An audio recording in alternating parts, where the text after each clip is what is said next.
Imagine turning on your TV and realizing the next Apple TV 4K might quietly replace 3 different boxes under your screen. That's the rumor mill right now, and today we're breaking it all down. What's real?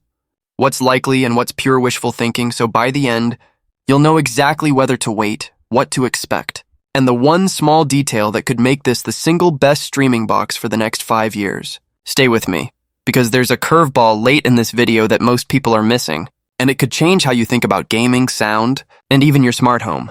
Here's where the leaks are pointing. Apple is expected to drop a refreshed Apple TV 4K with a faster chip, improved wireless, and a better remote, possibly with Find My built-in. No, not a radical redesign. Think a smart, focused upgrade that makes everything you already do, streaming, gaming, controlling your home, feel smoother, stronger, and more connected. And before we get into the juicy details, I'm going to flag the big myth up front, 8K. Everyone asks, almost nobody needs it, and the credible hints don't support it. I'll explain why, and why something else matters far more, coming up. Let's set the stage. The current Apple TV 4K is already fast. If you have one, you know the UI doesn't stutter, the apps launch fast, and Apple Arcade titles look good. So why would Apple drop a new box in 2025? Because a newer chip unlocks headroom, more advanced upscaling, cleaner motion at high bit rates, better microphone processing for voice features, and more muscle for game streaming clients. Yes, game streaming. Don't blink. We'll go deep on that in a minute. Now picture this. You're on your couch Friday night. You fire up a movie on Apple TV Plus, and mid-scene you can hear the dialogue clearly without cranking the volume, even though your AC is humming and someone's loading the dishwasher. That enhanced dialogue feature Apple rolled out. Expect that to get even smarter and more widely supported. Apple's been tuning tvOS to squeeze better clarity out of the audio chain you already own. Combine that with a faster chip and improved wireless, and you're talking fewer dips, fewer buffering hiccups, and cleaner sound separation, especially if you're running HomePods or a decent soundbar. Let's talk chip, because that's the headline. The rumor consensus is an A-series upgrade, likely A16 class or better. What does that actually do for you? 3 big things. First, UI responsiveness. Navigation should feel instant, even with heavy apps and big image-rich carousels. Second, video processing headroom. Upscaling 1080p streams to 4K with sharper edges, less shimmering on text, less noise in dark scenes. Third, gaming. If you've ever noticed a few frames of stutter during intense Apple Arcade moments, the extra GPU headroom matters. And if you're thinking, I don't game, hang on. There's a twist coming with cloud gaming that could flip that answer. On wireless, expect at least Wi-Fi 6E. Some whispers suggest Wi-Fi 7 on a higher tier, but 6E is the safe bet. And here's why you should care even if you're not a spec nerd. 6E opens up the 6 GHz band, which is like getting a new empty highway next to your overcrowded 5 GHz. Translation: smoother 4K streaming when your neighbors are hammering Zoom calls and your kids are streaming in the next room. If Apple makes Thread and Matter Hub support standard across all configurations, as leaks have hinted, your Apple TV becomes a more reliable brain for your smart home, not just a video box. Lights, sensors, locks, everything gets a little snappier and more reliable, and you don't have to think about it. There's also the remote. The quiet rumor that keeps resurfacing is a new Siri remote with Find My via UWB, ultra-wideband. If you have an iPhone that can precisely locate AirTags, you already know how magical that feels. Now imagine you lose your remote under a couch cushion. Instead of ripping up your living room, you get an arrow and a distance reading, and you literally walk right to it. Is this guaranteed? No, is it believable? Absolutely. Apple hates customer pain points, and lost remote is top 3. A slightly revised remote could also bring stronger buttons, better click feedback, maybe a tiny haptic nudge, and smarter microphone pickup for voice. Small changes, but they add up to it just works moments that make you smile every day. Let me open a loop here, because we're about to hit the part most people miss. There's a non-flashy feature that might define this Apple TV. Better support for cloud gaming clients. Apple loosened App Store rules for streaming game services, and while that doesn't guarantee Xbox Cloud Gaming or GeForce Now on day one, it opens the door. Pair that with a faster chip and wideband Wi-Fi, and the Apple TV morphs from nice for casual to seriously viable for living room gaming.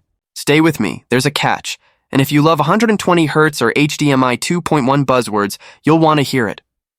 Before that, let's breeze through what's unlikely. 8K output is the rumor that refuses to die, but the math and the ecosystem don't line up.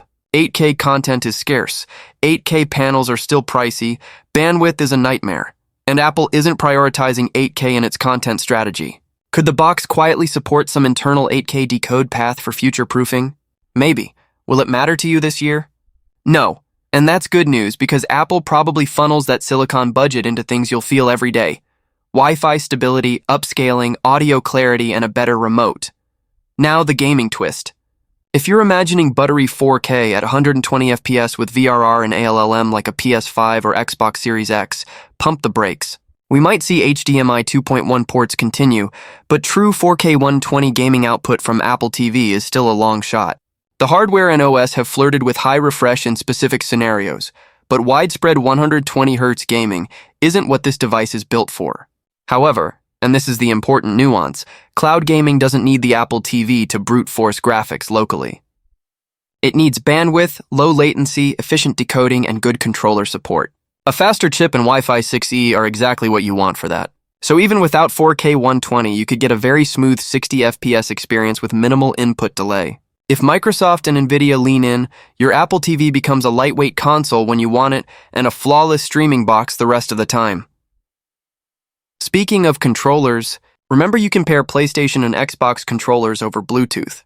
That probably isn't changing, and with a newer chip, controller input smoothing can improve subtly.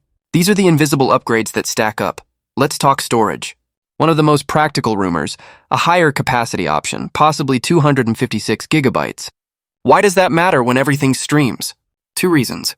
First, games and premium apps cache big assets. Less eviction means faster reloads and fewer please re-download moments. Second, your Apple TV becomes a more forgiving box for multiple users and profiles. If you have a family with kids bouncing between games, fitness apps, and streaming services, more storage keeps everything ready to go. If Apple holds the base at 64 or 128 and adds a 256 tier, pick the one that fits your household. I'll make specific recommendations in a minute. On the video side, expect continued love for Dolby Vision and HDR10+, rock-solid 4K 60 across the board, and smarter tone mapping. Apple's image pipeline is already among the best for streaming, which is why the picture on Apple TV often looks cleaner than on cheaper sticks. With more headroom, we could see less banding and gradients, better preservation of detail and shadows, and improved sharpness without that fake, crunchy look. Apple's upscaling tends to be tasteful. Look for quality-of-life toggles and settings that let you tune this to your taste. Audio matters just as much. Enhanced dialogue helped a ton of people because modern shows are mixed for cinemas, not living rooms. Expect that to extend to more apps and get better at understanding voices in noisy scenes. If you're running a HomePod pair, Atmos can feel thicker and more enveloping when the Apple TV drives the room with EARC and smart processing. If you didn't know, Apple TV can act as an EARC hub, piping your TV's sources through to HomePods. It's a sleeper feature that turns a simple speaker pair into a legitimate front stage. A faster Apple TV can shave milliseconds off processing and improve lip-sync consistency, which is a small thing that feels big when you notice it. What about the living room hybrid device, the box with a camera and a speaker built in? Apple has prototyped ideas like Apple TV plus HomePod plus camera for years. It makes sense. Picture-in-picture FaceTime on the couch, gesture controls, smart home dashboard with a wink. But we haven't seen it ship, and odds are 2025 is still a spec bump year for the Apple TV 4K, not a radical combo product. The software side already leans into this with Continuity Camera, using your iPhone as the camera for calls. That'll likely get smoother and less fiddly, and honestly, that's good enough for most households. Timing. Apple likes to drop Apple TV updates quietly. Press release. A few review units and boom, it's in stores. Windows to watch, spring and fall. If you're watching this close to those windows, keep an eye on Apple's newsroom and the usual suspects, Bloomberg, 9to5Mac, McRumors.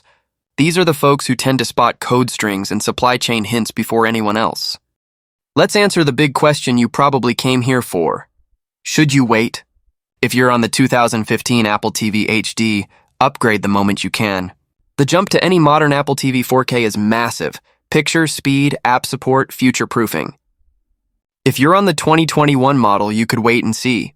Your box is still strong, but the newer chip and wireless will make a difference if you game or have a busy network at home. If you're on the 2022 model, you're fine right now. Wait for the refresh unless you specifically want Thread Hub features and your current configuration lacks them. Price.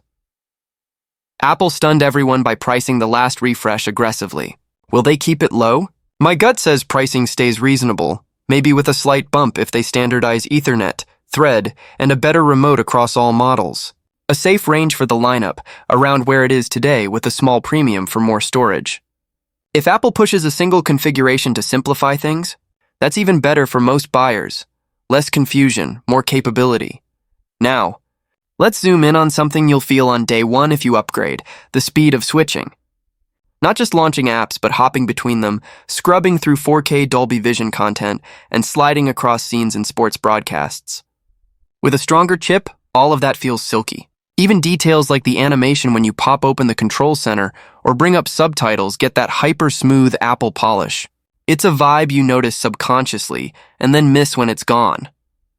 Speaking of subtitles, tvOS got smarter about when to turn them on automatically, like when you mute or when you skip back a few seconds. Expect even more intelligence there. The Apple TV team has been laser-focused on comfort features, tiny touches that keep you from digging in menus. A new model with more processing power can run more of those background assistants without ever feeling heavy. Let's circle back to cloud gaming because this is the stealth headline. The day Apple TV gets official. Polished apps from the big game streaming services, paired with fast Wi-Fi, solid video decode, and a low latency path for controllers, is the day a whole new audience looks at this little box differently. Picture booting into Forza, Halo, Cyberpunk, or Destiny from your couch with no console humming, no discs, no giant updates, just play. And because the heavy lifting is done in the cloud, the Apple TV's job is to keep your input swift and the picture clean. That's exactly where a 2025 spec bump shines. Will it happen immediately? That's on the service providers. But the platform conditions are aligning. Let's rapid fire through a few practical questions people ask and give straight answers. Will the new Apple TV support 8K? Unlikely to matter, and almost certainly not a marquee feature. Focus on how good 4K looks and how stable it streams. Will there be 120Hz gaming? Don't plan on it. If it appears in narrow scenarios, treat it as a bonus, not a buying reason. Is the remote changing? There's steady noise about a new remote with UWB and Find My. If Apple hears the lost remote pain, and they do, this is a very believable fix. Will there be a cheaper stick model? Possible someday, but Apple tends to avoid race-to-the-bottom hardware. They'd rather deliver a premium experience and support it for years. What about storage? Expect at least parity with current options and possibly a 256GB tier. If you play games or share the box with family, bigger storage is worth it. Will my current HomePods work? Yes. In fact, you might get tighter sync and better dialogue handling with the new processing chain. Okay, let's make this actionable. If you need an Apple TV today because your current box is glitchy or you're moving into a new place, buy the latest Apple TV 4K and enjoy it. You won't regret it. If you can wait a beat, hold out for the refresh, especially if you care about game streaming, Wi-Fi 6E, or a better remote. If you plan to use it as a smart home hub, watch for the configuration that includes Thread by default, so you don't get stuck without it. Now, let me give you a few do this now tips you can apply even on your current Apple TV while we wait. First, turn on Match Dynamic Range and Match Frame Rate in settings. It lets your TV handle HDR the way the content was intended, which gives you truer colors and smoother motion. Second, try enhanced dialogue on supported shows. It makes a bigger difference than you might expect. Third, pair a proper controller if you haven't. It transforms Apple Arcade and gets you ready for cloud services. And fourth, organize your home app scenes if you use the Apple TV as a hub. A clean setup today will make Thread and Matter feel seamless tomorrow. Now for that late video curveball I promised, the real battle for the living room isn't 8K or 120Hz, it's attention. That's why Apple's been quietly building a layer of context over your content. Features like Insight for Apple TV Plus that show you actors and songs on screen, smarter subtitle triggers, and improved voice control. They reduce friction. The 2025 Apple TV likely doubles down on these invisible helpers. Imagine asking, "Who is that actor?" and getting the answer instantly without breaking the moment. Or saying, or make voices clearer and having it tune your current scene, not your global settings. Those aren't sci-fi. They're the kind of quality of life upgrades you get when the box has enough compute headroom to listen, analyze, and adjust on the fly. That's why a simple spec bump matters. It powers 10 little features you'll use every night without thinking about them. And yes, let's address competitors. Roku Ultra is simple and fast, but Apple's ecosystem and picture processing give it the edge for many households. Chromecast with Google TV is flexible and budget-friendly, but can feel sluggish over time. Fire TV's integration with Alexa and Prime Video is tight, but the UI can be ad-heavy. The Apple TV wins when you want consistency, longevity, and seamless integration with your iPhone, iPad, and HomePods. With a 2025 refresh, that gap widens. What about price creep? If Apple adds Wi-Fi 6E, Thread, and a better remote across the lineup, they might nudge the price. But Apple has also surprised us by keeping it reasonable. Here's the play. Decide what you value more, getting the best today or waiting a bit to get a box that'll feel great for longer. If you're upgrading from the HD model or older 4K, either way is a win. If you're on 2021 or 2022, waiting could pay off, especially if cloud gaming matters to you. Let's land this with 3 simple takeaways. 1. Expect a faster, smarter Apple TV 4K in 2025, not a moonshot redesign. 2. The meaningful upgrades are Wi-Fi 6E, a better remote, smarter audio and video processing, and the groundwork for truly good cloud gaming. 3. Skip the 8K hype and focus on daily quality. How quickly things load, how clean the picture looks, how clear the voices are, and how often you don't have to hunt for the remote. That's the stuff you'll feel. If you found this helpful, keep an eye on the description or pinned comment where I'll post any breaking updates or confirmed specs as they drop. And if you're on the fence right now, tell me what you're waiting to see. Find My in the remote? Wi-Fi 7? More storage? Your use case matters, and I'll tailor the next update to what you need. Until then, enjoy what you have, keep your network tidy, and get ready, because the next Apple TV 4K is shaping up to be the quiet upgrade that makes your living room feel brand new.